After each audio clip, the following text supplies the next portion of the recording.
Hello there, everyone, and welcome back to another episode of the Rumcast. With you, as always, is Will Hookinga and myself, John Gullah, to talk all things rum-related. And Will, we are semi-freshly back, you would say, from our trip to Liverpool and our Main Rum visit. Made it safe and sound, and honestly, more excited than ever. I know that many people out there, many listeners, you've been waiting for more information about the trip, and we're very excited to finally be able to share with you a lot of that today. Yeah, John, my body is back here in Nashville. It's been here for a couple of weeks now, but my head is still somewhere in the clouds in that warehouse in Liverpool where we had such a magical 12 hours or so. Not all of the 12 hours was in the warehouse, but we've been champing at the bit to do this episode so we can really take people inside that experience of going with the intention to select a cask for our Rumcast single cask project, our upcoming release under the Rumcast Reserve brand, which has been determined in previous episodes. So this was our trip to find that match made in heaven, that cask. And we came away not only with a cask in mind, but a whole lot of stories and great stuff to tell people during this episode. Yeah, I think, like you said, there's a little bit of my soul somewhere in that warehouse still that I'm happy is still there. It was awesome. I think maybe it might be nice to kind of lay out for people a little bit of the trip up to that point. Yeah. And then, so we arrived in London separately because you and I are both in different cities, and had a gracious offer from one of our listeners, Mark Williams, who said he would have no problem driving us into downtown London from Heathrow, which, as you know, it's like 45 minutes outside of the city. So that was very, very nice. He was also super nice to set up a very, very small gathering with some other fellow rum geeks at the Black Parrot that evening as we came in. So that was a fun day to start with, just to get some good rum time, FaceTime in with some other Drinking rum geeks. away our jet lag that night. Exactly. After that, we had to spend a nice morning walking around in London a little bit before really heading on to the train to Liverpool. I mean, we only got a few hours in London, but the trip It was really. It was a whirlwind trip. Like, I was was. trying to convey to Samantha and other people I know that, like, we really did not have much of any relaxation time other than like being at the bar with people and drinking. Obviously that was fun, but it was, other than that, going from one place to the next, to the train station, changing trains, getting into the apartment, the hotel, getting to the warehouse, walking back, trying to find a meal Sunday night after 8 p.m. in Liverpool was its own little adventure that brought us to Liverpool's Chinatown, which I didn't know was such a big thing. And we had a nice, amazing meal there in Liverpool's Chinatown. Super cool. And the week of the Chinese New Year, right? Yeah, so that was kind of good timing on our part.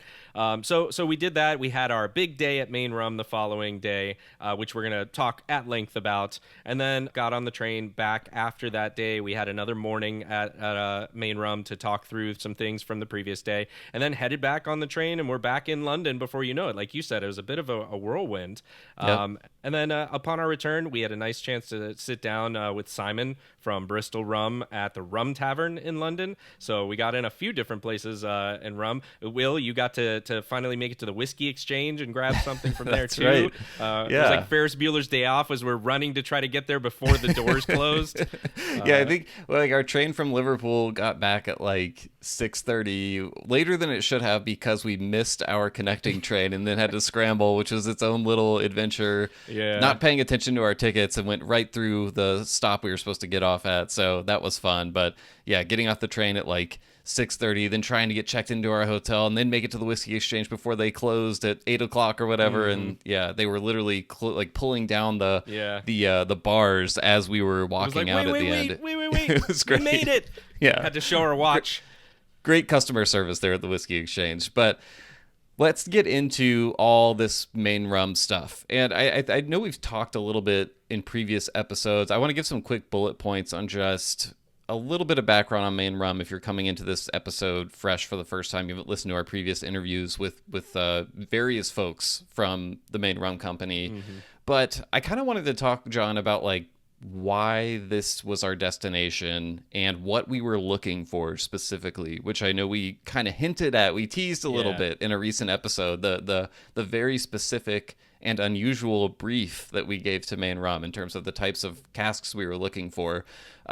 So in terms of why we decided to make this our first ever trip to pick a single cask. I think, other people have kind of already started asking us like what's next, right? Yeah. And I think you and I are just still very much living in the moment saying We're like, well, hold what's on a minute. Yeah, what's yeah. next is we hope that we'll be able to sell these bottles and not lose a bunch of money on Yeah. this. But I think, the deeper we got into this, the more you and I started having conversations about like, well, what do we want, kind of what's our vision, I guess, for this project? Like, why should people want to be interested in what casks we're Right. picking and all that good stuff? And I think one of the things that we arrived at very quickly was, well, I think what makes this a little bit different is when we do this, we're going in person to the place and we want to bring listeners along for Right. as much of it as we can. So it's not just about getting a bottle of rum, it's about being brought along to that place where we're getting the rum and taking you inside every step of the process. And I think, hopefully we are able to make our money back, because it would be amazing to do something like this once a year, maybe go to a different place, maybe go directly to a distillery Yeah. for a future release and be able to really shine the spotlight on the process of the people who made this rum from start to finish. But I think Main Rum was a natural starting place because they make the process so simple, right? Yeah. Like, it's kind of hard to just knock on the door of a distillery and be like, excuse me, Yeah. good sirs and madams, we would like to come to your distillery on this date and purchase one cask and taste all this stuff and record a bunch of stuff for all the world to hear. They're not really in the business of selling single casks Right. like that. It doesn't make a ton of sense for them financially. However, Main Rum is set up to do that, and they have the whole process kind of streamlined, where if you're a newbie, they can tell you the best way to get this on a boat and all that stuff. So Yeah. they really simplified the process, and they gave us a big selection to choose from as well. Exactly. And also that, we know that this is a resource for other independent bottlers that have done this. And it was about, kind of walking through that process and kind of taking a step or two in their shoes and having people understand what this looks like. Because I think there are a lot of people out there that wonder and say, hey, this is something that seems cool. I wonder what it entails. Right. So it was also coming at it from that perspective of like, it's a logical choice for a lot of people to start. Yep. Yeah, and I also think, like, if you're a rum enthusiast and you've ever bought bottles from an independent bottler, you've Right. likely tasted something that came from Main Rum Company. So I think it's this place that so many rum enthusiasts have experienced in some way, but they haven't really gotten that inside view. Other than, maybe reading an article or listening to one of our previous interviews or something. So we really wanted to take people behind the scenes of this process. And Main Rum really, they've been around since 1984. It was started then by a gentleman named Ben Cross, and it started with just bringing in one kind of rum, and that was rum from Demerara Distillers Limited, Guyana, DDL, Demerara rum. He was bringing that in, started aging some of it in a warehouse in Liverpool. It has a very long history. It was built in the 1800s. And eventually, that he branches out, starts buying rum from other places. In 2001, E&A Shear, the Dutch rum blenders, they kind of merge with Main Rum or acquire it. I don't know the technical business terminology there, but it is now part of E&A Shear, and they've just expanded ever since then. Now you can go and you're going to find casks from literally all over the world. It's not just Caribbean, it's global now. And we came at kind of a unique moment in time because, as I said, they'd been at this one warehouse that they refer to as the Plutus warehouse since, I think, inception, basically, if I'm remembering correctly. And like I said, it's a historic building. It's right near the waterfront. And if you've seen the pictures of it, it just looks like a historic building, right? Just very like old, rickety looking and kind of like being in a dungeon almost a little bit. It had kind of a very romantic look. And I think the one unfortunate part of the trip was I think you and I were both wishing we could set foot in that historic warehouse, and we weren't able to because they have just recently completed moving to a new warehouse location. They were leasing the old place, and I think there were also, I think maybe it was being sold. There was basically they needed to find a new home, basically. Mm-hmm. And so they moved to a new building that is still right there on the River Mersey. the waterfront right there in Liverpool. So you and I are staying about half a mile up the road from the new warehouse, and it was a really cool opportunity because I think we were among some of the first people to really get to take a peek inside the new warehouse to see the new offices, which they've really been able to create what seems like a great experience for anyone coming there to visit. Like you walk in and the first floor is really like a typical office. You know, there's some desks, that kind of thing, but there's a staircase and you go up the staircase. The second floor is kind of entirely dedicated to that rum drinking experience. There's a beautiful bar with some great bottles from clients and things like that over the years. There was a flagon of Navy rum over there as well. And then there's this great big kind of table where you sit there and meet and talk about what rums they have on offer for you. So to quickly kind of introduce the cast of characters that you'll be hearing from later in the day, because John and I are going to kind of set up our arrival there. And then what we were lucky enough to be able to do was we had kind of a little mobile recording device. We recorded a lot of ourselves and the folks from Main Rum actually tasting us through things in the warehouse straight out of the barrel, getting some of our reactions to various barrels we tried. And then also when John and I got back to our apartment in the evening, we did a sit down. It was probably like after 10 o'clock, after a marathon day of drinking rum.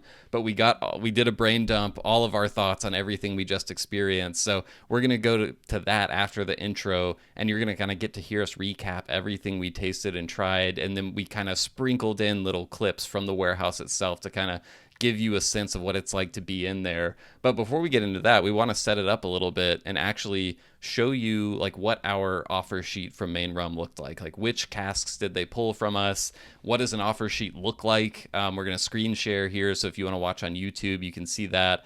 But just to kind of set the stage a little, to introduce you to the characters who kind of guided us through this journey, there was Andy Seach. Age doesn't mean good. You know, age is subjective in the rum world. Yeah. Ian Smith. So we bought some barrels from them that they had wine in, and then the whiskey. Mm-hmm. Andy Murray, who, as we will later refer to, the Michael Jordan of running the warehouse there and pulling barrels from anywhere you need them from. And last but not least, Niels Binshop from E&A Shear, who's been on the podcast before, was kind enough to come all the way from Amsterdam to hang out with us as well. Interpretation, you ask us a question. Yeah. Tell us what has the Main Rum mark. So, John, we arrive, we're greeted by Andy, we meet Ian, Niels is there to greet us as well. We go upstairs, we sit down. What was kind of going through your head when we first arrived? Yeah, I wasn't really sure exactly how things were going to kick off. And, I figured we would have some sort of a quick sit down and they would kind of, chat with us before we headed off to the warehouse. But I wasn't really sure if that was like a quick 15 or 20 minute meeting, right, or if that was going to be something more substantive to start with. Like, I know, as you mentioned, we gave them a perspective and a brief, and we have to talk about that actually now, where we reiterated even, some of that during this. But they had already prepared something for us. So that's where, it kind of starts with them providing us with, hey, so we listened to what you said, and here's where we want to go with it. So why don't we maybe talk about that a little bit? Finally, the reveal, we can talk and tell people what is this big weird thing that we came up with. Well, I don't know about weird, but a different idea unusual. That we came up with. Unusual. Yeah. So we had an unusual request. When you start this conversation, they want to know what kind of rum are you looking for? And obviously, John and I started with saying like, oh, well, we want something unique, right? Like literally what everyone says. Right. And I think initially what we were hoping for was like, maybe we can find some cool origins, or maybe something from a familiar origin, but that is different in some way, that kind of thing. But even when we were giving that brief, it still felt kind of like a generic, like this must be what they hear from every rum nerd who is an independent bottler and comes and wants something. And so the more we thought about, not that there's anything wrong with that, right? No. It's what they do. They're going to listen to you. They're going to take what you like, and then they're going to give you what they think is amazing. Which the thousands of casks that they own, you have to start narrowing it down somehow. So okay, which they will tell you they own between 1,000 and 100,000 casks. That's as specific. As they go. That's as specific as they will get. And I will say, extremely transparent about virtually everything. I think that's maybe the one thing where and you can understand why they wouldn't want to, reveal exactly how many casks they have. But so our brief, like I was saying earlier, the more you and I thought about this, the more we were like, man, when we go all the way to a place like this, we really want everything about the release to be as much about that place as possible. Like, I think we were imagining future possible trips. Like, let's say for our next one, we were able to go to Jamaica, right? Like, whichever distillery we go to, we would want everything about the release to be all about that place, right? Because, like, we're going to a place, we're taking you there, we're bringing back something that was made from that place. Right. Let's take people inside. And that was a challenge on this trip because we're not going to a rum producer, right? Right. We're going to rum curators who get stuff from all over the world and shepherd it along its journey, right? So sometimes they get stuff that's already aged a good bit at origin. Sometimes they receive stuff that's completely unaged, and they have to select the cask and everything. And so what we started thinking about was, if we're going to go all the way to Liverpool to Main Rum Company, we should look for something that is something that you could truly only get there, right? And I think when people hear that, they'll be like, well, anything you get there to some extent will be something you could only get there, right? But I think what we were looking for was, I think there's a spectrum in terms of the casks and the rum that they get there, in terms of how much are they just trying to say, this rum is coming in and we just want to not change. We want to change as little about it as possible and just let it keep continuing on its journey. We're not going to put it in a different cask. It's going to sit here. And yes, the aging process will be different than how it would have been because it's coming to a unique environment. Right. Usually these casks are coming from tropical environments, not always, but usually. But we started thinking about it and we were like, are there certain casks that have a little bit more of the Main Rum fingerprints? That was kind of a phrase that you and I started using a lot throughout this process. Like, are there casks that have a certain degree of Main Rum influence on them that's greater than other ones, perhaps? Maybe it's, the rum came in totally unaged and y'all chose a specific cask type for a very specific reason. Mm-hmm. But if we wanted to really show people, like, this is something that is representative of the Main Rum process, what would you offer us is kind of how we set it up. And it's also kind of dispelling the fallacy that what they're doing is just saying, yeah, we'll take some of that, and if it comes in a cask, it goes in that corner of the warehouse, and we'll see in 5 years, 10 years, whatever it is, and then pull it back out and sell it. Or that it's a dump of unaged rum, a bulk rum, right, that they bring in, they cask, and then they forget about until whatever. There's certainly is a process, as you mentioned. It's that there's a shepherding where their expertise and their experience with it is going to take them a certain direction. Sometimes, to your point, more influence is needed, and other times it might be exactly what you said of like, look, this is good where it is and we don't need to do anything. So to your point, we're looking for a little bit more of that. What do the fingerprints look like on a Main Rum? We had to even ask that question. What does that mean? Right. Yeah, what does that mean? It's kind of a question that we had as well. And I think this was a thing that we talked about with Karsten or Niels or maybe Ian Hoyles, formerly of Main Rum Company, in the past. And, they did say, like, there is, sometimes we do get casks and it's literally like nothing needs to be done with this. And there's ones that maybe they, it's not about like making it into a totally different rum. Because I think one thing that's cool about them that I really got a sense of during this trip was I think they have a tremendous amount of respect for all the rum that comes into their door. Yep. And this is not a situation. I know, like, sometimes as a rum enthusiast, you see marketing and things like that from different brands where it's like, we took this cask and transported it somewhere else and like elevated it to new heights. And like they don't take that approach at all. Right. They source products that they think are already great, and then I really think they kind of see themselves as stewards of that product, right? That's a good word. And like they want the origin to shine more than themselves. And so I think what we're trying to do is not necessarily say like this is a better version of rum, like, than it would have been from the source. It's more like, let's take a rum that took this very unique journey, and because we're going to this place, this specific place, let's find casks that show you not only we like casks that highlight just great rum, right, from a cool origin, a great origin, right, a well-made product, but also something that only could that when you taste it, you can taste the influence of its unique journey that involved Main Rum Company, right? So that's kind of the brief we gave them. And we were both really excited to see what they came up with, because when we gave them the brief, I think you and I talked about it before, and we were both kind of like, I wonder if they might just be kind of like squinting their eyes at us and being like, what the fuck are you guys talking about? You know, like, we didn't really know what to expect. But they really took to it. And I know Andy Seach, he had ideas right away. I think Niels was on that call too when we first pitched this to them. He had ideas, and they were also like, we have to tell Ian Smith about this, because Ian is kind of like, they call him the encyclopedia, right? He's been there for over 2 decades. If you need to know a cask's background, you ask Ian, and he can give you all the specs. And they knew he would have ideas, and he did. So like, they all kind of contributed to the casks that ultimately went into this brief.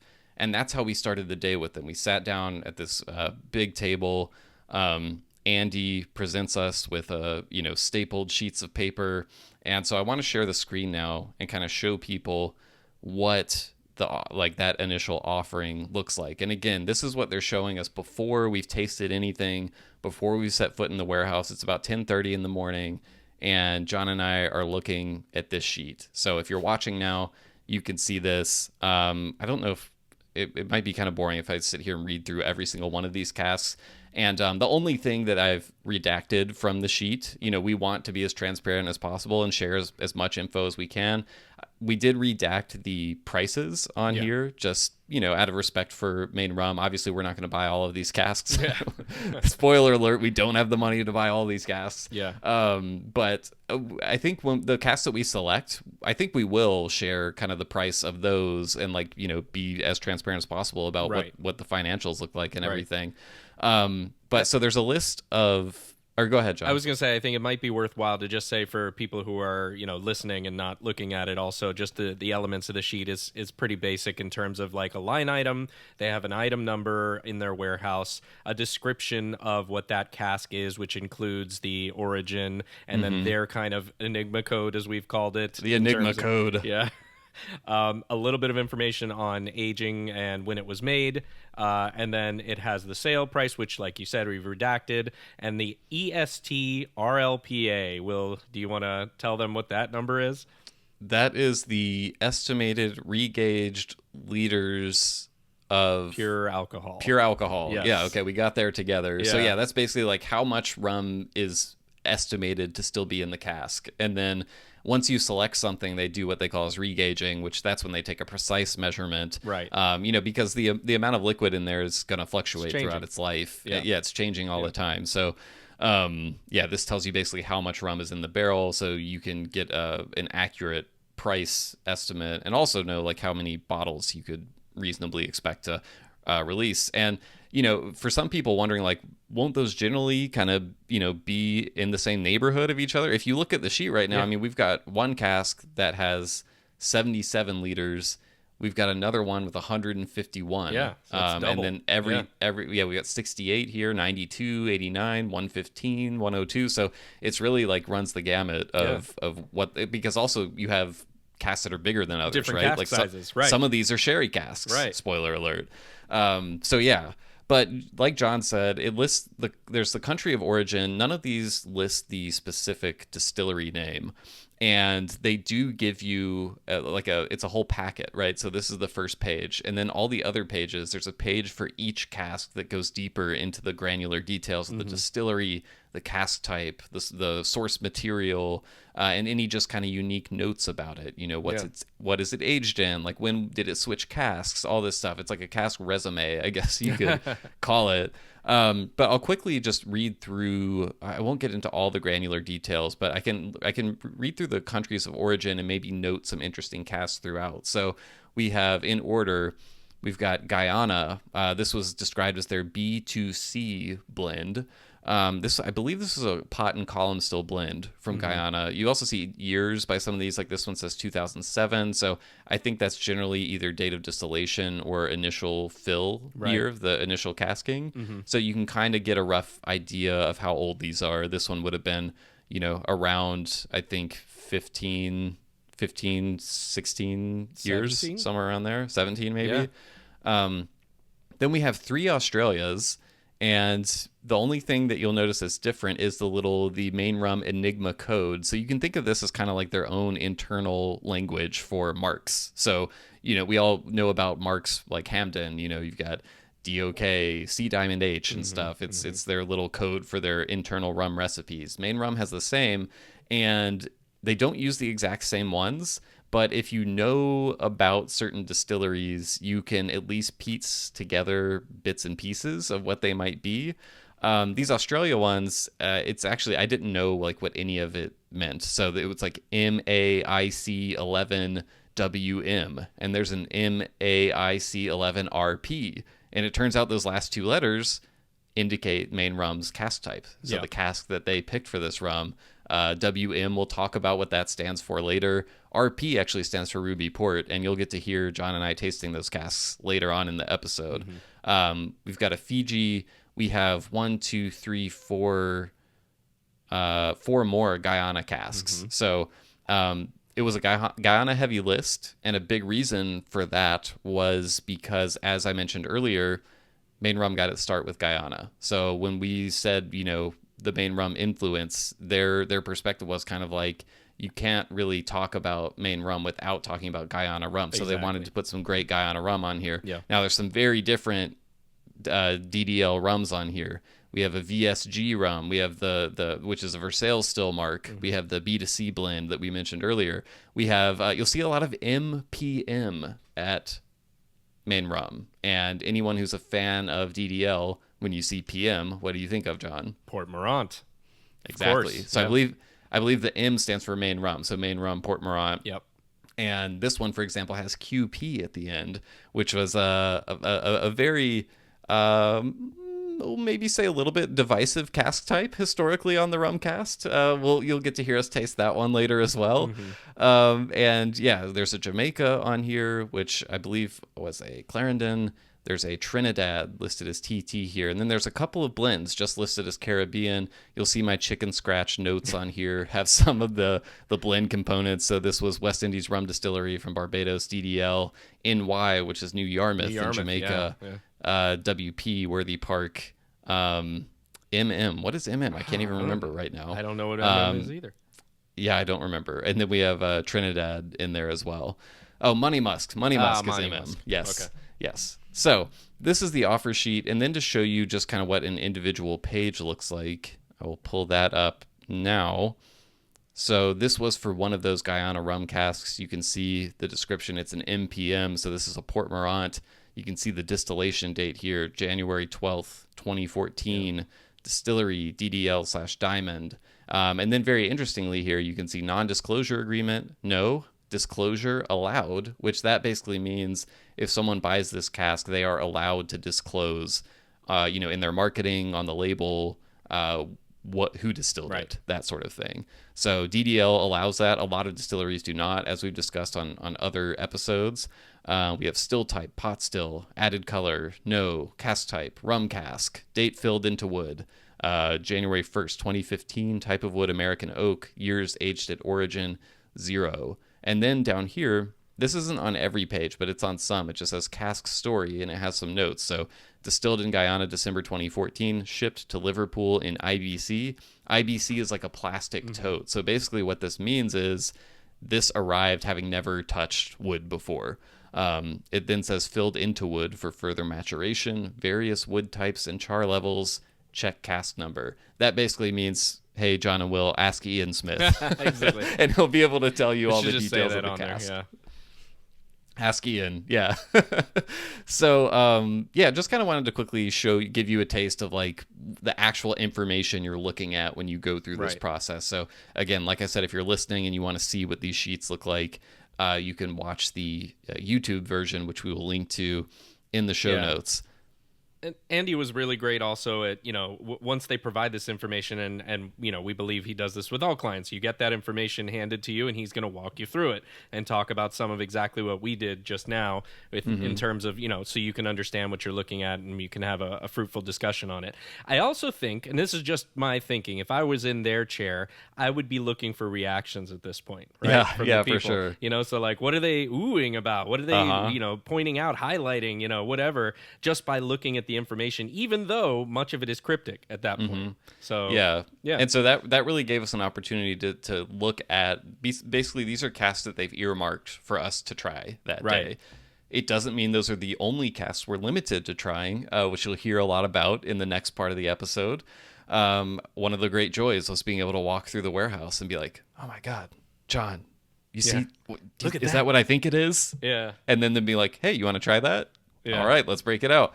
But so we spent a good hour and a half or 2 hours, I think, just going over this sheet. Andy kind of setting the stage for us on why they'd selected these casks and everything, which was amazing to hear. We walked over to a little deli, grabbed some lunch, and then we walked over to the warehouse. Yeah. And so that's going to be the next part of the episode. We're going to transition to John and I about 12 hours after that experience we just described, recapping for you what it was like inside the warehouse, everything we tasted, and like I said, we'll also splice in recordings from the warehouse so you can hear our reactions, hear some more thoughts. Andy, Ian, Niels, they all added a lot of great little nuggets of information in some of those recordings that we tried to sprinkle into the episode as well. So, John, before we take a break, anything else to cover? I think that was about it. There was a spoiler alert. There was a few things that were really special in terms of stuff we got to try that we don't think, normally, like it wasn't as part of our offer sheet, right? So, Right. But just being there to showcase, I think, a little bit, and I think they do this fairly often with other people as well, of just like, hey, there's the history of this place, right? And by that I mean the history of Main Rum and what they are about, because we're in the new warehouse at this point, right? Yeah. This is the Dempster warehouse that you'll hear, and it's the newer warehouse. So interestingly, and you'll hear a lot of our reactions to this, but the one thing I will tell you, Will, that I was expecting that I didn't get because it's a new warehouse is I kind of thought it would like smell a lot like rum, and It smelled like rum. It did- smelled like rum in there. only a little bit. Well, by the time we left, it smelled a lot more like rum. But you've got this kind of, what would I call that? Romance picture in your mind, Yeah. like you had said about the old warehouse. And I do think it's starting to come together, and you could still tell that they're working things out in terms of the layout, but that it was a really fun, and they had put a lot of time, I think, in this is what Andy was telling us. The last thing I'll say before we let people get to this is, they put a lot of time into the user experience. Yeah, and for sure. I think that was very apparent in how they think about this and saying, okay, how are we going to set this up for it to be a successful adventure for Yeah. people that come, they make the trip to come out there. So that was Yeah. a really, great thing. I think one thing that's also important for people to know is we intentionally tried to go into this semi-cold in terms of expectations, what to expect. We didn't want spoilers to the process.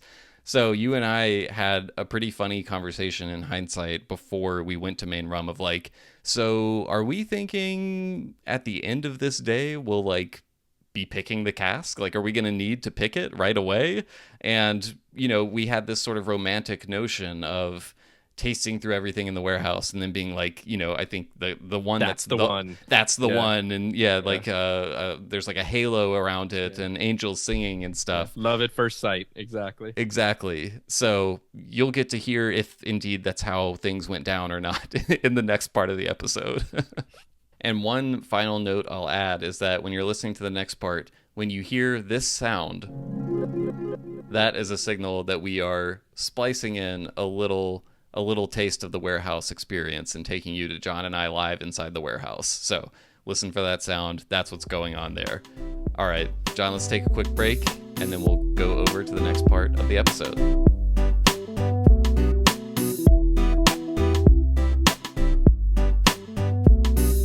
Here we are. What is it? 10 o'clock. I think it's a little over 12 hours after we recorded this morning. Yeah. Our little Main Rum recording. So we were so naive then. We were different people, really. I feel like I'm a different person now after having gone through the Main Rum experience. Yeah. I feel like we should start with how ridiculous the notion was that we were going to go in there and try everything and know today what cask we were going to buy and walk out with the bills paid, the receipt in hand. Right. The cask on its loading way. onto the boat Exactly. already. Yeah. Yeah. So how can we describe this for people listening? Well, I mean, I don't think we were, let me first state, I don't think we were ridiculous in our notions of it, but it's a lack of experience and understanding of what this entails. And partially that was of our own making, right? We could have asked more questions. Yeah, but we did leave some mystery. I think we wanted to go in. Yeah. I wanted to go in cold, kind of. Exactly. So we did our best to predict what we think. And even though that might have been silly in retrospect, that's kind of where we were at. So you walk in. Well, first we went to... Can we say, just before we get into it, fucking amazing. Yeah. It was, like, I don't want people to get the wrong idea that Right. it was it was incredible. The whole thing. Yes. So I just want to get that out of the way now, and obviously we'll get more into it, but yeah. It's a good point. And I won't go through in detail right now, but just to say, we started the day at the new office, talked a little bit with Andy Seach and Niels... Ben Shop, thank you. And it met I learned how to pronounce my last name. That's right. I'm not even going to try. And I'm not either, actually. And so we met a few of the other people that work at Main Rum there. And after that discussion, had lunch, and then we proceeded to go to the warehouse where we were going to do the heavy lifting, right? Yeah. Let's start thinking, they did present us with an offer sheet, right? Yeah. And we will go over that in more detail. Yeah. But for now, just imagine you get presented this one sheet of paper, and stapled to it is another few sheets of paper with a bit more information on each of the casks that they kind of selected to start with. And of course, this is necessary, right? Because, and we knew this, there's hundreds of casks in this one warehouse. Yeah. That we're never going to be able to try everything. You don't just go walk in there and say, well, let's try that. That wouldn't. Although once we got in there, we kind of were able to do that, actually. It's not that you can't, but if you're aimless, right? Yeah. So we they talked a little bit about what they had thought for us, and my initial impressions. Well, I'm going to be honest with you. My initial impressions were a little flat with it. Like I was kind of like. Okay. All right. Well, I think at one point, we had a moment to ourselves, and you were like, "Hey, it's a lot of Guyana." I did, there. right? Well, because of I don't remember the number 9 casks that they had kind of selected. I think there were 15. Was it really? Yeah, there were 15. Yeah, I don't know if that's typical, by the way. I don't know. That might be a lot based on what we were trying to do. So of 15 casks on there, I think half were Guyana. No, it was like 5 out of 15. No way, it was more than that. It was like 7. There wasn't more than 5. All right. We could check if we hadn't both accidentally left. That's right. left the sheets at Main Rum. Spoiler alert: we're not drunk right now, but we are definitely feeling it, and we were earlier. We're sitting here with our liquid IVs, enjoying that. Yeah, and so. A good amount of them were Guyana, and they explained that. They said that, well, this is, based on their brief, their origin story, and our brief of that, us asking for them to tell their story through this pick. That makes sense. That tracks. They started out originally. All they did was just bring in rum from DDL, basically. I mean, this is a long time. This is like two decades plus ago. Yeah. It's a big part of their origin story. So it does make sense, and that's where they went with it when we did the brief with them. So I'm not mad at that at all. Yeah. But a little part of me was kind of expecting some more exotic things, and the full offer sheet was Guyana, a couple Australias or a few Australias, like a Fiji, and then some a blends. Jamaica and some blends that they've done. Yeah. And that was it, right? So, some of you was expecting something a little different, a little odd, something maybe we hadn't seen before mixed in with some of that stuff. Yeah. And I didn't see that. So my first impression was kind of like a little let down from that. If I'm honest, I was kind of like, okay, well, let's see where this goes. It's still going to be great rum, right? Yeah. We knew that.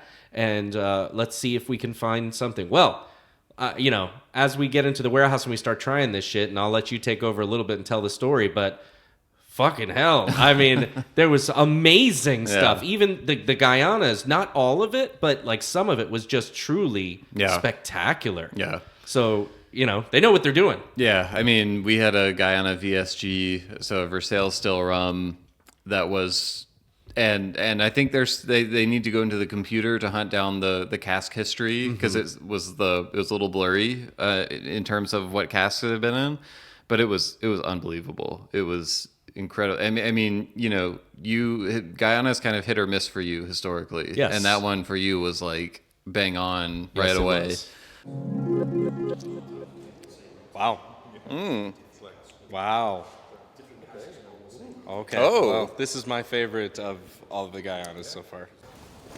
I don't want to speak too quickly, but this is one of my favorite Guyanas I think I've ever tried. Yeah. Very main rummy. So that price was actually 149. I'm not trying to sell anything to you. It's quite good. No, that's really good. I think the first thing that we had the first rum that we tried was one of the blends. It was a Caribbean blend.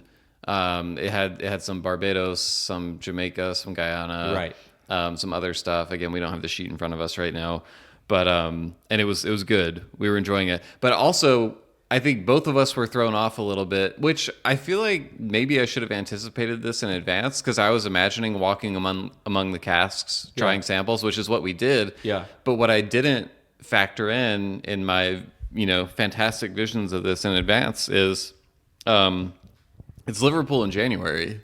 Right. And we're right by the water. So the wind's blowing cold all day and all night long on that warehouse. Yeah. And it's cold in there. I mean, it was in the lower 40s.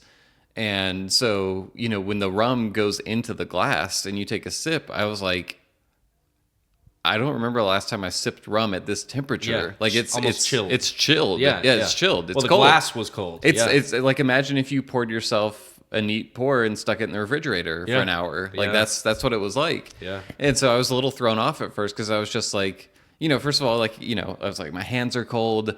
And honestly, it was actually better walking in there because we were walking through the wind to get in there. So once you get out of the wind, it was fine. Like I was comfortable most of the time because we were dressed appropriately, but just adjusting to that and being like, well, is the rum being cold? Is that going to like change? Obviously, that's not the experience that most people are going to have, when they buy a bottle because they'll drink it at room temperature. Yeah. So that kind of threw me off a little bit. And then also, I was juggling like the little recorder that we took and just like, just trying to figure things out. Exactly. Like trying to take photos and things. And so it was just a little like, oh shit, like we're doing this and there's all these other factors I hadn't considered. So I was a little discombobulated. Yeah. But let me paint the picture a little bit of the warehouse for people also. Yeah. We're just kind of trying to give our initial impressions. I'm sure we can, explore more if people have questions. But so we walk into the warehouse, which is a short walk from where we ate lunch and the office. Yeah. And we get there into the warehouse and immediately we meet another Andy that works in Main Rum, who is in charge of the logistics for the warehouse of placing the barrels and getting the barrels. If you need a barrel taken down from up high, Andy is your guy, like a master on the forklift. Yeah. You said at one point he's the Michael Jordan of this. Yeah, I was like, exactly. That's great. Yes. Like just the way he's maneuvering these pallets and everything, like squeezing into tight places. I was like, holy shit. Yeah. So we meet him. We've got Andy with us, and we've got Niels with us, but also Ian Smith joined us. Yes. And so Ian Smith, which they had talked about earlier, is kind of the encyclopedia. They call him the encyclopedia. Right. Yeah. He is the knowledge base for all of this, mostly from his head even, doesn't even need to look a lot of it up. He's worked for Main Rum for over 20 years. Right. Yeah. So you've got some real seasoned professionals with us here that are knowledgeable and able to get us what we need. They had some of the barrels lined up already. Well, all of the barrels really from the offer sheet lined up for us to ready to taste. And as you mentioned, we get into those first ones, and it was cold, and I had trouble nosing the first couple. I did too. And I'm not sure why it corrected, or I was able to start picking it up. Yeah. But I thought that either of these noses are really thin. The first one I thought, oh, it's just a thin nose. Yeah. The second one I was like, wait, this is also thin. Is this me? Yeah. Like am I cold? Like, is my nose cold? Is there something going on here?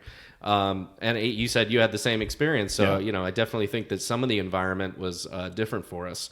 And as we go, we're tasting through some of the barrels that they have for us. Kind of, I don't know if there was a method to the madness of which ones they were selecting. Oh yeah, because they you may have like wandered to a different Yeah. part of the warehouse, but there was a discussion of like what order should we do these Okay. in, and I think there was some conversation that was like, should we do it around country of origin and just do this in order? And then I think someone said we should do like light to heavy, basically that kind of thing. And when I heard that, I was like, that makes sense to me. Yes. And like if we can group some of the countries together along the way, that would be great.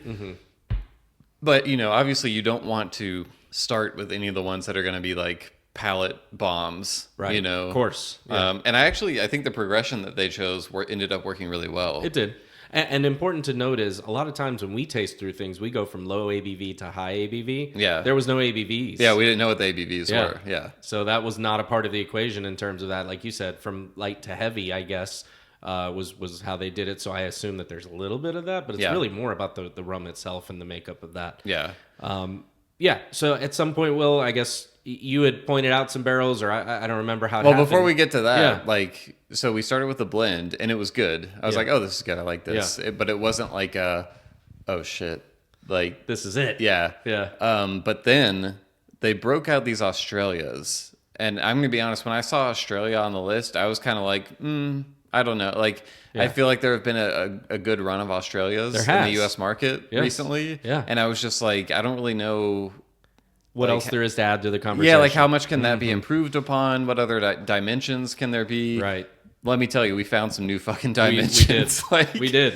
The first one we tried, so they have on the sheet for the cask breakdown where it gives you the specs and everything. There was a cask type that I saw in multiple bottles or multiple casks in our offer sheet, and the aging specification was wine malt. Yeah. And when I saw wine malt, I was like Confused? I was like, I wonder what that means. Yeah. I kind of just in my head, I was like, maybe that's just some type of fortified wine, and I don't know where the malt comes in. But I thought so too. how'd you come up with the wine malt combination? So the malt is actually from Cotswolds Distillery. Yeah, I saw that. I saw that on some of the On some of the casks. ca- Yeah. So we bought some barrels from them that they'd have wine in, and then the whiskey. And we bought some of them just to give it a go. So okay, so it was wine that First. So they got it as a secondary wine cask. Then they put whiskey in it. Yeah, and then you put rum in years. it. and Yeah. then- well, they've done 3 to 4 years with the whiskey. Okay. So then it done its job for them. What- So we bought them. I'd buy this. Is Cotswold? That's a single malt Scotch. Yeah. Okay. Yeah. No, not Scotch, English. Oh, it's English. English It's whiskey. English whiskey. Yeah. Okay. So the first Australia we tried, it was a Beanley, of course, and it was the wine malt cask. I don't remember how many years it was. It was in the double digits for sure. And both of us tasted it, and it was like, holy shit. Wow. Damn. That's That's pretty fucking good. yeah. Shit. That was a wow. That's delicious. This is freaking amazing. Yeah. It's really good. We were just saying the way that the whiskey hits you. Yeah. You get that just, it's sweet, smooth, sweet, bang. Really good. This one I'm getting the waves in the Yeah. mid palate Yeah. and in the finish. That is just really, Yeah. it's very nice. The beanie, the rum, incredible. Yeah. Without any different finishing. that's just phenomenal. To me, what I like about it is it's you get the hallmark bean leaf flavors through and through, but then you also taste the other components, but they're layered with it and they're working together. Right. It's not overly dominant on the cask finish or... Not a finish. Don't call it a finish. It's not, sorry. It's not a finish. Oh no, I did use the word finish. I thought you were going to pick me up on it. Say, Andy, you used the word finish. Right, let's have a look. Yeah, that's right. Next person who uses the word finish gets a whack with the mallet. The way that you were able to taste all components of that working together and just like layers upon layers of flavors and evolving, going different directions. Like you got this juiciness from the wine influence. And then in the finish, that like subtle whiskey influence came in. It was just... It was awesome. And don't forget the Binley, which was also present. The Binley was there the whole time. We know Binley pretty well in terms of there's some specific notes you get from a Binley, and it kind of, that's, I think, partly why you were saying in the beginning, like, okay, kind of know what that is. Yeah. And it was still present there, but it was very well balanced with whatever else they had, like you mentioned, going on, which is really something you don't find often, I think. You know, 2 things maybe is difficult to balance, and 3... is, you know, really tough. Yeah. I do think that did it well. And then we did another Beanley that was aged entirely in a ruby port cask that was damn near equally fantastic. It was awesome. This is also very, very good. Really, really worked well, haven't they? Both of these Australias have been excellent. I'm feeling the Main Rum fingerprints on them. Yeah. And that's the move away from the once used bourbons. Just you know, being offered the casks, trying the casks, and they've really worked. You know, and I think these are great examples of it. You know, really good. You know, and it doesn't always work. Yeah, you know, we don't always find it, but these I think they've worked really well. You know, port is one of those that I feel a secondary maturation. Port can go. We were talking to Will. Will and I were saying it can really go wrong. But when it hits, it is just phenomenal. Really good. I've got some clients who they'll just refuse anything port cast. Yeah.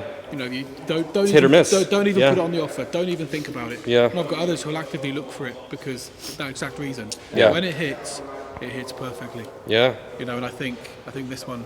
Yeah, it's very good. The presence is heavy of the port, but I think it works really well. Yeah. And so as soon as we tried those, I was kind of like, all right. Hit me with whatever you got. They clearly know what they're doing. And that's kind of the attitude I tried, because when I saw the offer sheet, I was a little surprised as well that there wasn't anything from Southeast Asia.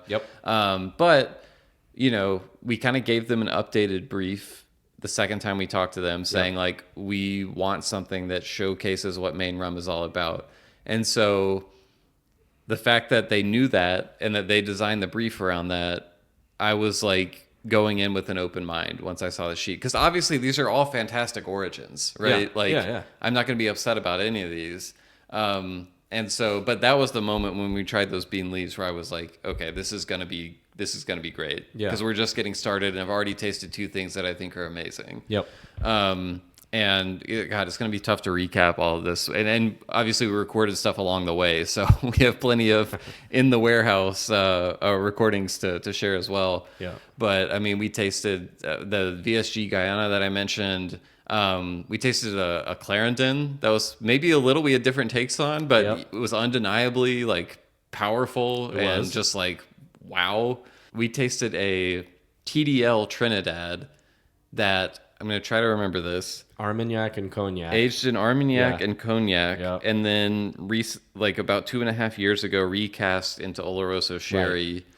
That was like, I was so deep in at that point. I feel like I mean, we're going to taste it again. We're going to need to. But at the time, it was just like, I've never had anything like this before. And it's not, I don't think it was just like a, oh wow, wacky, crazy cask finish. Like it was accentuating the rum. It was something else. And throughout all this, it was very interactive. So we're getting to swing the mallet to knock the bungs out of the barrels. We had a little competition. I think we each did 2 of them. Yeah. That was fun. Yeah, it was extremely fun. There was a lot of wandering around the warehouse and just, you can... Main Rum has kind of they called it the Enigma Code. So, like, if you know a thing or two about rum marks of the world, you can kind of get an inkling of what a barrel might be, but then there's always a little extra variable that's a certain, like, Main Rum It's their code. own thing still. Yeah. Yeah. But every now and then we'd see something and just be like, oh, like I'd call John over there, like, come here. Look at what this is, right? Whoa. And Andy would kind of see us doing that, and he'd be like, hey, you want to open it up? And these are barrels that are like not in our brief at all, right? That we saw. And the first one that I remember was I just saw it was Guyana. It was in a big ass Oloroso sherry, huge sherry cask, and it said PM/DHE on the mark. And I knew there was no Main Rum shorthand involved with that. That meant Port Morant / Diamond High Ester. And so when I saw that, I was like, I've got to try that. Because the only context we've ever had the Diamond High Ester rum in is the High Ester blend, which was the Le Bon Intention mark blended with the Diamond High Ester. And we don't need to make our feelings about that known anymore. Yeah. So I was like, this is a chance to try PM DHE. And I think the next High Ester blend that they've already announced is going to be PM DHE. Yeah. And we bust open the barrel, we try it, and it's honestly not good at all. I'll stop short of that. I don't think it was... Like, I don't want to give people the wrong impression. It wasn't like, ooh, spit this out. No. It was more like, it's over sherried for our taste. Was there rum in with this sherry? Basically, it was a lot of sherry.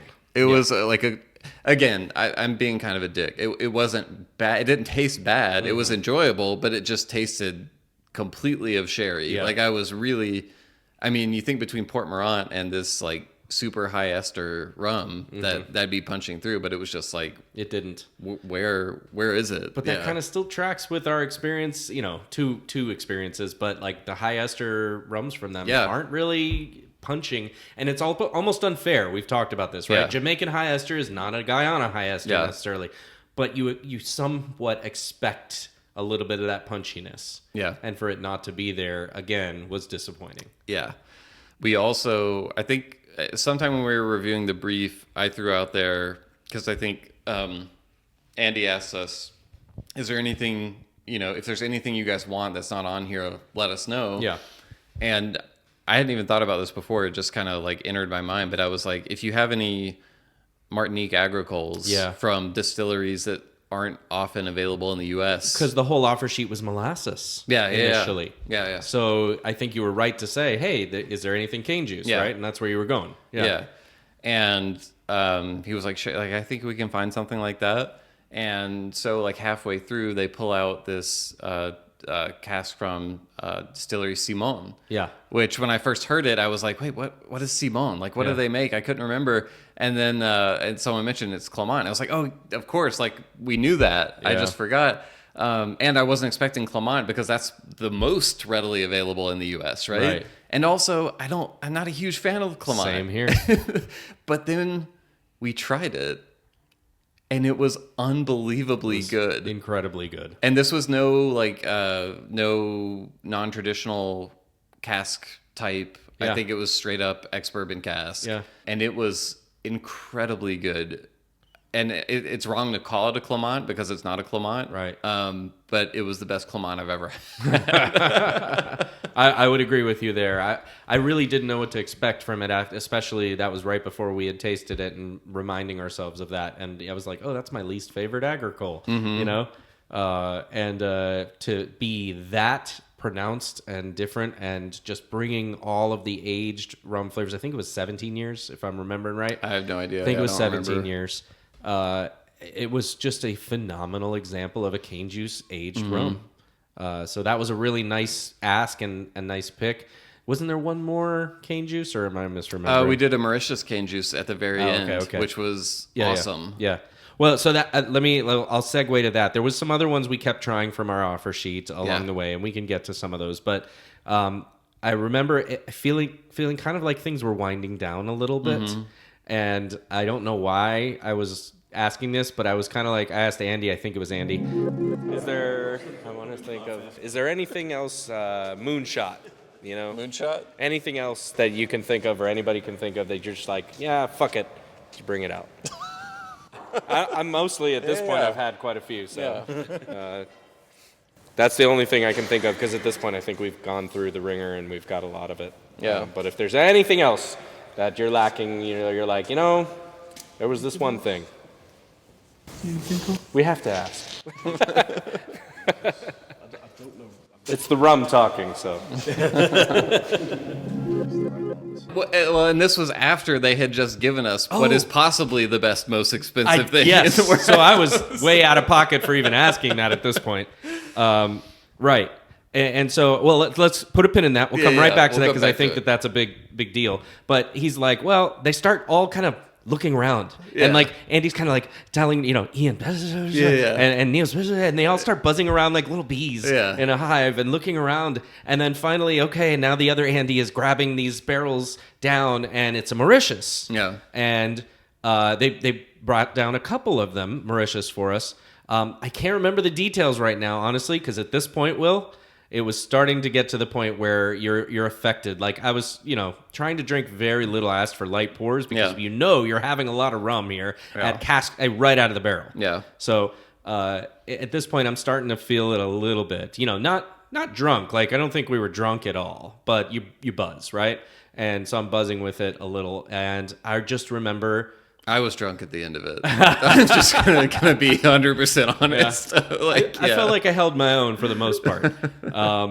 But you are gonna feel it, right? And so they had a Mauritius. You said the cane juice one. Well, I don't remember if the other one was cane juice. We tried 2 Mauritius, and one was cane juice. Maybe both. I think both were cane juice. Yeah, but they were from different distilleries. Oh my goodness! What was the distillery? 100% Rum Company. Yeah? What was it? La Bourdonnais. La Bourdonnais. La Bourdonnais. Yeah. La Bourdonnais. In the north. Yeah. Been to the restaurant. Not the distillery. La Bourdonnais. Yeah, it is, yeah. I've heard of it. I don't know that I've had their Graze. rum. It's not Graze, no. Not, what's the other one? I forget. Chamarel. Yeah, Chamarel. It's really good. It's really fucking good. I asked Andy to put it on the offer. Yeah. Yeah. I give it to my wife. Mm-hmm. Woo. You can smell it there all day. Well, so it's interesting that you say that. I have an aversion to some very floral. I don't find floral in this, but I can see the perfume angle that you're saying. Gotta say, guys, for an asking of something to pull out on ask for, it's really good. You did well. Yeah. This is really good. I don't think we've got any here with the Brazil. There's another wow. Yeah. We've had a few today. We got a warehouse full of wows. But man, I was fucking floored with how good those were. Yeah. And it was another one that I'm like, I've had some Mauritius rum at this point. Yeah. But, Graze, Chamarel, right, is more of the stuff that we've had for the most part in the U.S. Yeah. And I know that this other stuff I mean, even Chamarel hasn't really, there haven't been that many releases in the U.S. No, it's really mostly Graze. Yeah. But we've tried enough of that in the U.S. market. Mm-hmm. I know the world market has some of this stuff that we're talking about, the Le Bourdonnais and the St. Albans out there. It's not like it's never been. Yeah. But I don't think we've been exposed to it as much. Yeah. And man, was I was in love with both of those. Mm-hmm. Honestly, I'd have to really try them again to start narrowing down like where does this go at this point with those. So from start to finish. Wow. I think we were wowed. Now, there was one more wow barrel here that was kind of in the middle right before the Mauritius. You want to tell them about that? So, yeah, this was one that it wasn't in the offer sheet, but... probably for a good reason. Yeah, we didn't even ask how much it was. Yeah. But Andy, when he was going over the offer sheet with us, he kind of hinted at, he was like, and there's one special surprise that we have for you, something we don't, often bring out. And it turned out to be, some of y'all may remember when Holmes Key, the Infinity Cask, came out recently. There were multiple closed distilleries in there, one of which was obviously Carigny, but there was another one, a distillery from Guadeloupe.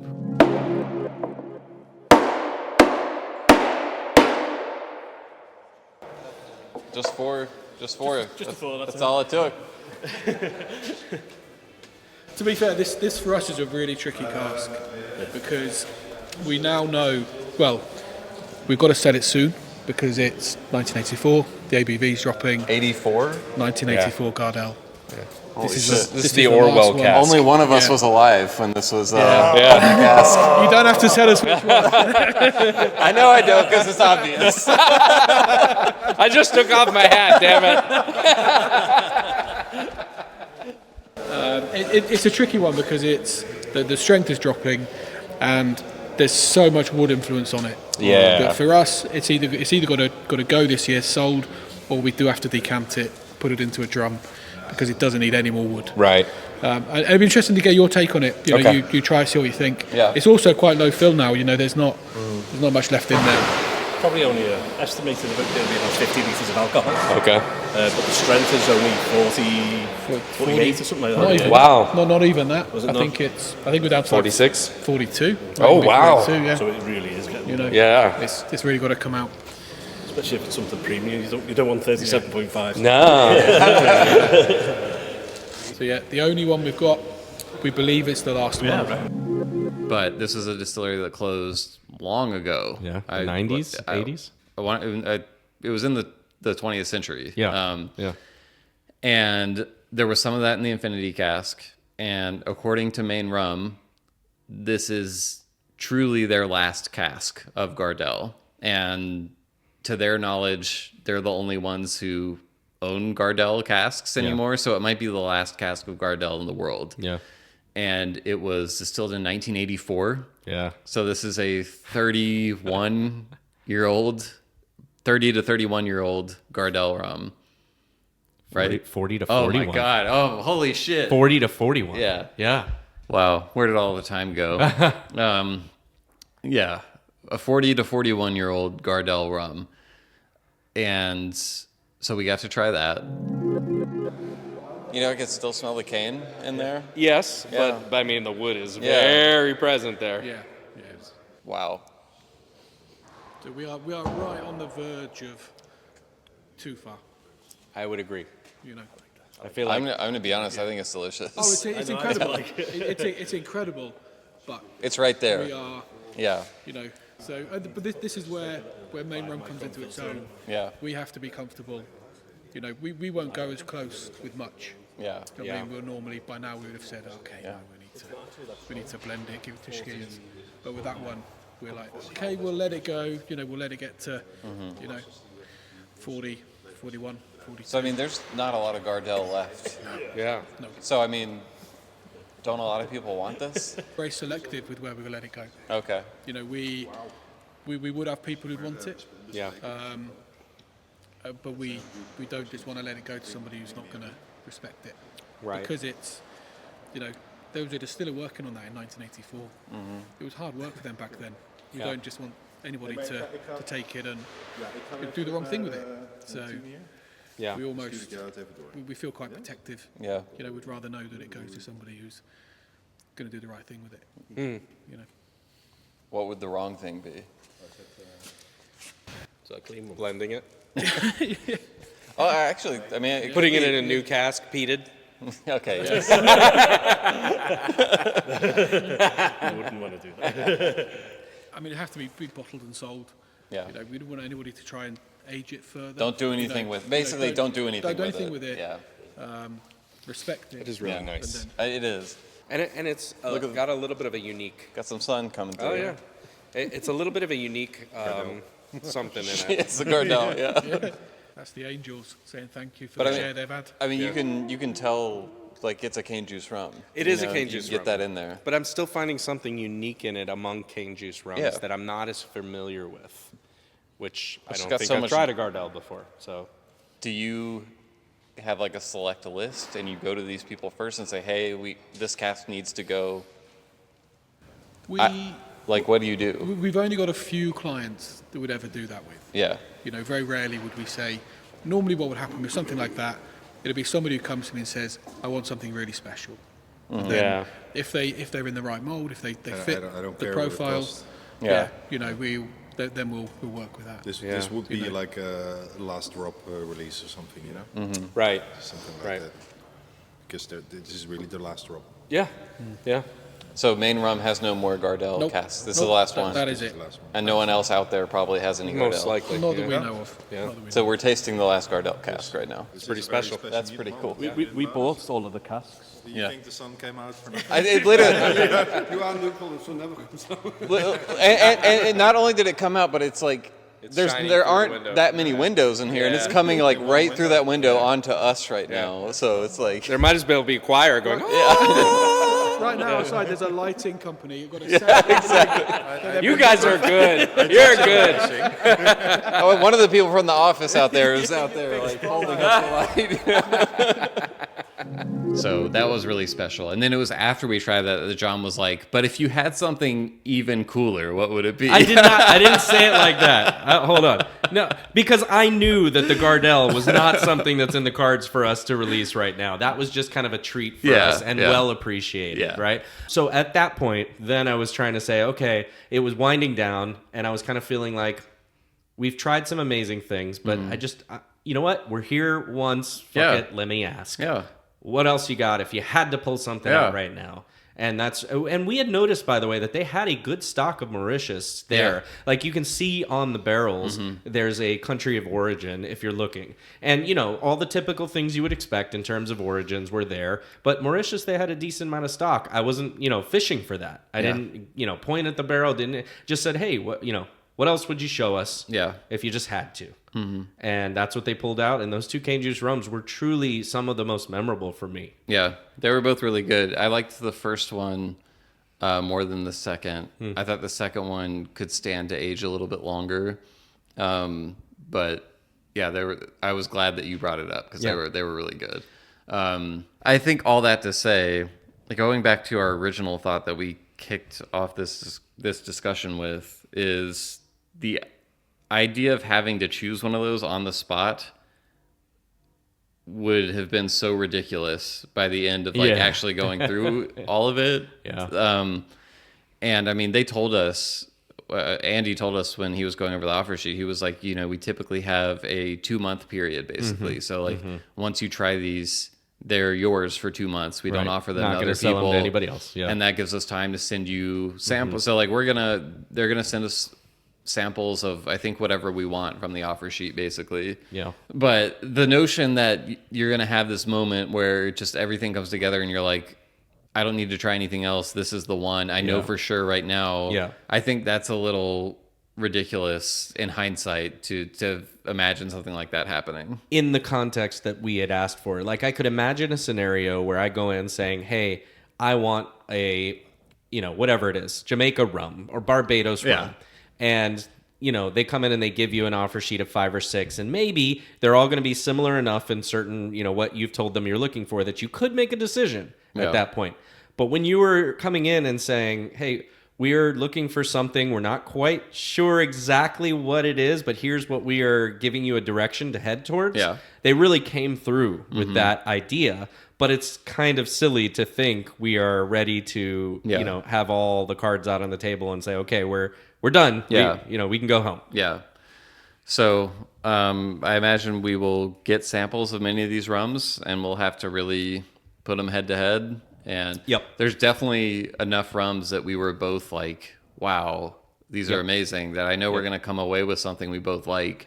But there's other considerations. Like, for example, the 2 Australias that we both loved were, I think, the 2 most expensive rums on the offer sheet. And more expensive by a lot. It's not like they were $1,000 more. They were beyond the upper crust of our budget. So, And that's not necessarily because the gallons per liter or whatever was more expensive because it's Australia, because it also has to do with the calculation of how much is in the barrel estimated. Yeah. So if it's a very full barrel and you're getting more liquid, you're going to have to pay more. Yeah. Oh, I did just remember another one we tried. What? The Port Morant quarter cask. The peated. Yes. The peated Yes. Port Morant. So I thought it was pretty funny that we ended up with a peated rum because our long chronicled history, particularly yours with peated rum, just not finding one that ever resonates. And I'd had a similar experience. Like, I hadn't really found one. I think, like, I haven't historically had as visceral a reaction to some of them as you have, but I haven't found the one that I thought was really good. I'm not getting peat on the nose. I feel like I get a hint of it. There it is. Yeah. Yeah. Tell us how you really feel. Yeah. No. Not for me. No, not for me. We were talking about this, PT. Yeah. Be, I think it tastes good. Yeah. I enjoy the peat, but to me I love an Ardbeg. It doesn't taste as much like rum to me when I drink this. That's the problem. That's the problem. Like, if you had told me it's a Scotch, and I probably wouldn't have blinked twice. Yeah. It's tasty, though. It is tasty, but it's on the better side of some of the peated stuff I've had. But it's on the way better side of some of the peated stuff I've had. I mean, the Port Morant is there. I kind of like it, actually. I'm talking myself around to it. Yeah. If this wasn't our first release, I could see it. Yeah. But as a first release, I don't think so. Yeah. That's my rationale.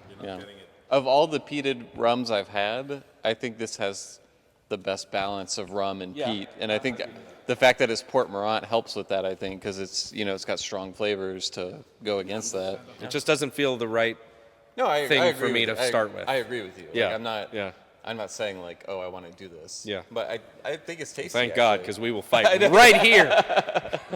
We'll each get a mallet. It felt like a little bit like a playground. It did feel like a playground. And that was kind of awesome, right? Yeah. First of all, it was awesome to be able to do that and have that experience with, 1,000 casks in a warehouse of cask strength amazing rum. Yeah. And so that was kind of where things took. And, to be clear, we talked about this morning about all our grading system of, like, how are we going to use this if we needed to? None of that happened. Went out the window completely. Yeah, it was just kind of like, oh, wow, this is good, okay. Kind of mentally logging it. We took a couple notes in our notepad of some things, but I wasn't, like, doing, nose, palate, like none of that. No. And it almost didn't feel like you had time. Because you didn't want to waste any of those precious moments with those amazing people in that amazing warehouse to get as much out of it as you could. Yeah. So...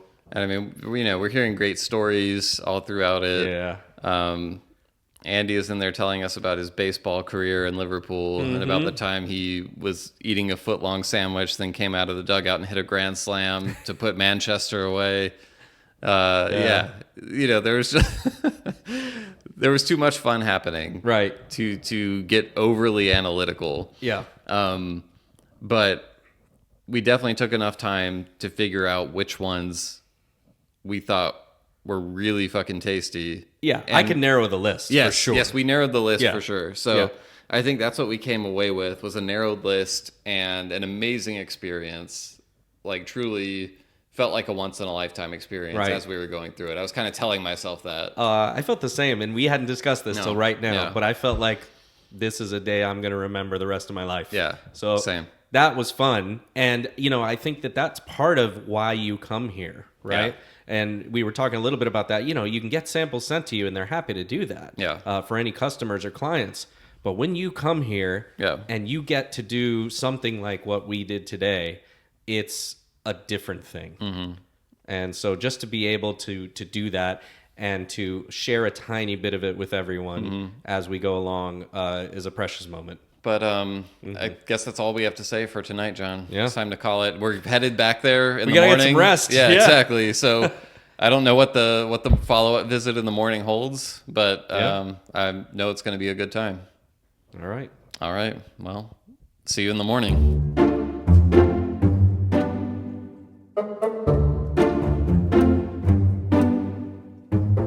All right, everyone. Thanks so much for listening to another episode of the Rumcast. Man, John, we have a lot more to share from this trip, including what I think some people may have been hoping to find out, but we kind of want to, we don't want to spoil everything right away, right? There's so much to share from this. We don't want to bury it all in one episode. Right. We can tell you that of these rums we talked about, we did select one. So we know what we're getting, and that is something that we will share with you in due course, as they like to say in the rum industry. And so we're really excited to do that. But I'd love to know, in the meantime, just kind of what stood out to you from this episode. What are there certain questions you have about the process that weren't answered in the episode, or other aspects of this that you'd like a window into? We'll try as much as we can to share everything we can. So send us an email, host@rumcast.com. That's HOST@rumcast.com. Or you can find us on social media. John, where can they find us? At the Rumcast, Facebook, Twitter, Instagram, and Threads. And we'll be also posting some pictures, Will, from the trip there. Kind of over the weeks, we'll give more and more of an insight into not only the place, but also you get to see the warehouse and the amazing looking casks and all of that information that I'm excited to share visually as well. So definitely check on the social media. Look for those pictures over the next few weeks and months as we make more progress with this. And like Will said, give us some feedback there too. You got the email, but you also got some comments. And what's great about that is other people can see those comments and kind of share their experiences too, or questions about it. So definitely hit us up on it. Yeah, and the final thing I'll say is this day that we kind of took you inside on this episode was really kind of part one of our experience. So we did return, as John mentioned in the intro, the next morning. We got to taste back through sort of the highlights from the first day and do it in a more controlled environment the second time. So it's funny, we referred to the notion at the beginning of the second part of the episode that we were going to be able to just taste through everything in the warehouse, and at the end of the day be like, and this is the cask that we will select. And how absurd that is once you actually go through the process. So we had a much more controlled tasting the second day, and that's really where we kind of narrowed in on our favorites. We recorded all of that as well. I think we'll share it on a future episode, so you'll get to hear John and I really going to battle over which casks were the greatest, which ones made the cut. Yeah, so much more to come, but we're excited to hear your thoughts in the meantime, so definitely let us know. John, with all that said, I will talk to you again soon. All right, cheers. Cheers.